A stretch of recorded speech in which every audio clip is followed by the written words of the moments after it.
Reviews for Intruder in the Dust were excellent, but the film quickly disappeared from American movie screens. That's because Louis B. Mayer refused to promote it, telling colleagues he was embarrassed by the inclusion of the N-word. Talk about disingenuous. Mayer was more concerned about offending exhibitors in the South than he was about insulting African Americans. It's like he didn't even understand the movie made by his own studio. And this wasn't the only great performance by Juano Hernandez that slipped through the cracks. John Garfield cast him as his best pal in The Breaking Point, released the following year. But Warner Brothers pulled that film from theaters once the Red Baiters accused Garfield of being a communist. Fortunately, both of these films have not only survived, their stature has increased over the years to where they're now considered among the finest films of the period. What distinguishes Intruder in the Dust from other progressively minded movies of this era, the racial caricaturing of Alec aside, is that it avoided the sanctimonious liberalism that plagued most films dealing with racial prejudice. African-American author Ralph Ellison, in an essay critical of the race films made by Hollywood in 1949, called Intruder in the Dust the only one that could be shown in Harlem without arousing unintended laughter, for it's the only one in which Negroes can make a complete identification with their screen image.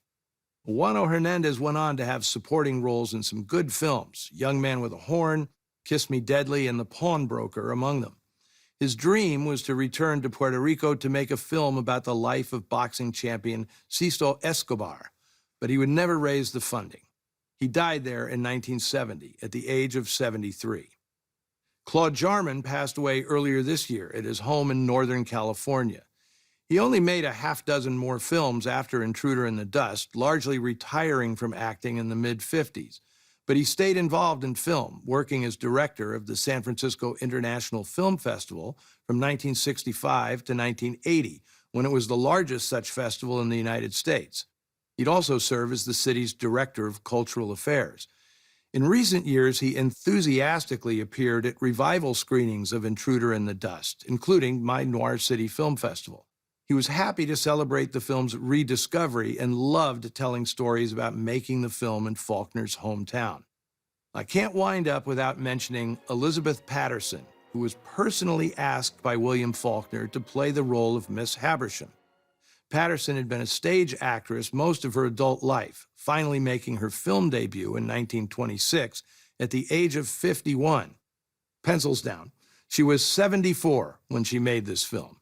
And for those of you who attend the TCM Classic Film Festival, you'll be amused to know that Patterson was a full-time resident of the Hotel Roosevelt, the festival's home base. I'd heard the place was haunted, but if it's haunted by Miss Habersham, I feel safer than ever staying there. Now, after next week's show, I'm going on summer sabbatical, which is why I'll go out with a bang, presenting the greatest heist film ever made, Rififi, shot in Paris by expatriate American Jules Dassin, a virtually perfect film that features the most suspenseful robbery sequence ever. Until then, see you in the shadows.